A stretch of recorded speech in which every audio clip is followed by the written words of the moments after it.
पाथर्डी तालुक्यातील मढी येथील श्री क्षेत्र कानिफनाथ महाराजांच्या यात्रा उत्सवाला सुरुवात झाली। भटक्यांची पंढरी म्हणून ओळखल्या जाणाऱ्या 18 पगड जातीचं दैवत असलेल्या कानिफनाथ महाराजांची यात्रा ही होळीपासून ते गुढीपाडव्यापर्यंत अशी 17 दिवस मोठ्या आनंदानं आणि भक्तिभावानं साजरी केली जाते।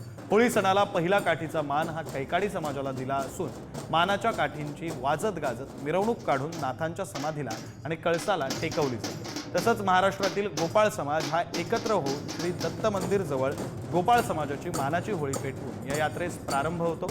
मानाच्या काठ्या, पालखी, रेवड्यांची उधळण, गाढवांचा बाजार अशी या यात्रेची वैशिष्ट्ये आहेत। आजपासून कानिफनाथांच्या यात्रेला सुरुवात झालेली आहे। मुख्य यात्रा येथूनच निघते, म्हणून देशाच्या कानाकोपऱ्यातून भाविक आलेले आहेत। कानिफनाथ महाराजांनी रंगपंचमीच्या दिवशी समाधी घेतल्यामुळे त्यांची होळीच्या दिवशीपासून आणि रंगपंचमीच्या दिवशीपासून यात्रेला सुरुवात होती। आम्ही इथले मानकरी आहोत आणि दरवर्षी आमचा इथं काठीचा मान असतो। दरवर्षी होळी पौर्णिमेला आमची मानाची काठी लागल्याशिवाय इथे यात्रेला सुरुवात होत नसते। आजपासून यात्रेला सुरुवात होणार आहे। आज जर आपण पाहिला असेल तर पहिला मान कायकड्यांचा आहे आणि म्हणून कायकड्यांची काठी मागाशी या ठिकाणी गडावर लागली, समाधीला लागली आणि कळसालाही लागली। यानंतर दुपारून या ठिकाणी गोपाळ समाजाचा मान आहे। मंदिर बांधताना गोपाळ समाजांच्या घरी दूध दुभतं होतं, पहिलवान लोक त्या ठिकाणी होते आणि म्हणून त्यांनी मोठमोठाले दगड उचलण्याचं काम या ठिकाणी केलं आणि म्हणून त्यांनाही मान या ठिकाणी आहे। भटक्यांची पंढरी म्हणून ओळखल्या जाणाऱ्या मढी येथील कानिफनाथांची यात्रा आजपासून सुरू झाली आहे।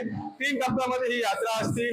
होळी, रंगपंचमी आणि गुढीपाडव्याला या यात्रेचा शेवट होतो। यात्रेचा मुख्य दिवस ही रंगपंचमी आहे, कारण रंगपंचमीच्या दिवशी कानिफनाथांनी समाधी घेतल्याचं बोललं जातंय।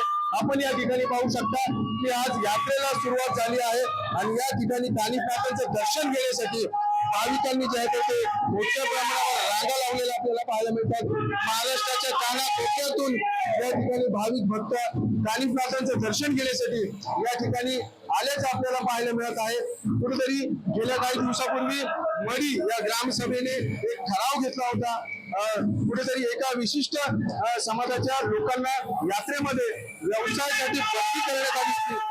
मात्र कोर्टाने या ठरावाला स्थगिती दिली आणि त्यानंतर जे आहे ते कुठेतरी हा वाद शमला आणि आज होळीपासून मढी कानिफनाथांच्या यात्रेला सुरुवात झालेली आहे। ही यात्रा जी आहे तर ती गुढीपाडव्यापर्यंत राहते।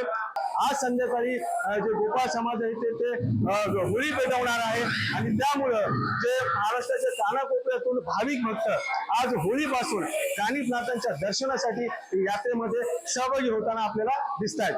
उमेश सय्यद, उदारी न्यूज, मढी, अहिल्यानगर।